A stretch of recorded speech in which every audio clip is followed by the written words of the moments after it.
Olá pessoal, você já se viu diante de uma situação em que existe uma divergência de opinião com outra pessoa, inclusive outro irmão de fé?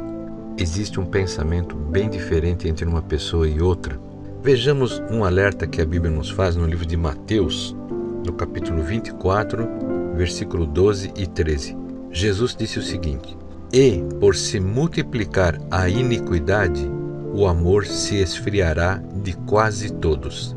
Aquele, porém, que perseverar até o fim, este será salvo." Veja que o alerta que Jesus está fazendo se refere a uma passagem em que ele estava explicando para os seus discípulos a respeito do princípio das dores, onde muitas coisas iriam acontecer no mundo, independentemente da época que isso está acontecendo, porque quem leu essa passagem, que viveu há séculos atrás, poderia trazer para ele essa mesma situação.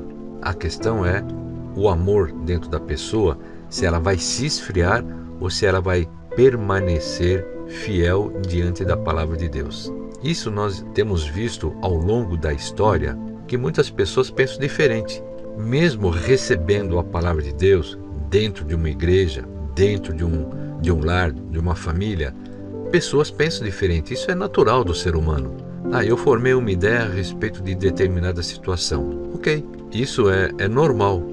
A questão toda é como se conduz esta situação. De que maneira nós vamos levar a questão, o assunto discutido avante, se é que necessita ser discutido. A questão toda está em nós termos respeito pelas pessoas. É o que Jesus falou. Ele não deixou para nós 2 mandamentos: amar a Deus acima de todas as coisas e ao teu próximo como a ti mesmo. Amar o outro significa não querer o mal do outro. Significa que a gente se coloca no lugar do outro para saber se o que nós estamos falando está agradando ou não.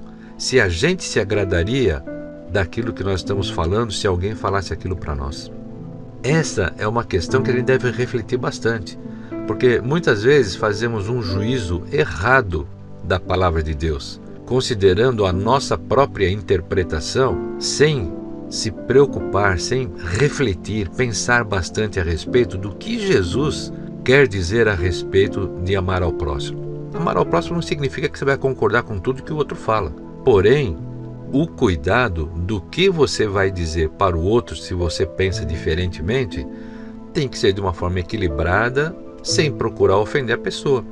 Mostrar que realmente cada um tem o seu pensamento a respeito de determinado assunto. Tanto faz qual seja o assunto. O importante é a forma como se conduz o diálogo, a forma como se conduz determinada situação. Sempre com respeito, sempre se colocando no lugar do outro para saber se não estamos ultrapassando os limites que Jesus deixou para nós. Isto é uma tarefa que requer exercício mental. Tem que parar, pensar, refletir. Não basta apenas ler uma coisa, ouvir algo e assumir aquilo rapidamente conforme o entendimento momentâneo. É necessário que a gente reflita bastante sobre as nossas atitudes, se elas realmente estão agradando a Deus. Isto é algo que a gente adquire dentro de uma situação em que nós pensamos, nós queremos o bem do outro, acima da nossa própria opinião. Se você gostou dessa mensagem, reflita bastante sobre ela, ore bastante para que o Espírito Santo sempre nos dê a direção certa sobre todos os assuntos, sobre todos os relacionamentos. Que Deus te abençoe em nome de Jesus e até a próxima.